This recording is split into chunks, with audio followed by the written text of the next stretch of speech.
ஒரே இடத்தில் பல சுவைகளில் உணவு கிடைப்பதாக பொதுமக்கள் மகிழ்ச்சி தெரிவித்துள்ளனர்.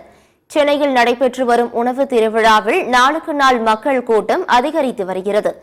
சென்னை மெரினா கடற்கரையில் தமிழ்நாடு நகர்ப்புற வாழ்வாதார இயக்கம் சார்பில் மகளிர் சுய உதவிக்குழுக்களை ஊக்கப்படுத்துகிற விதமாக உணவு திருவிழா நடைபெற்று வருகிறது.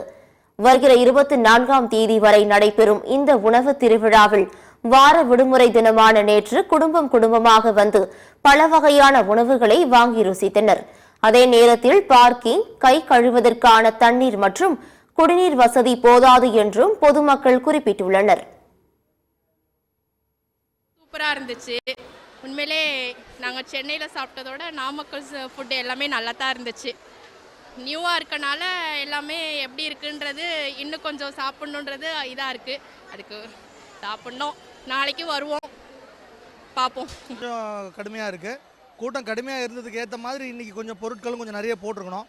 நிறைய கவுண்டர், எல்லா கவுண்டரும் 8 மணிக்கெலாம் க்ளோஸ்டுன்னு போட்டிருக்கிறான். அது 9 மணிக்கு மேலே நிறைய பேர் 9 மணிக்கு மேலே தான் வராங்க, உள்ளே வர முடிஞ்சுது. பார்க்கிங் வசதியும் இல்லை. குறிப்பாக காரில் வர்றவங்களுக்கு பார்க்கிங் வசதி இல்லை.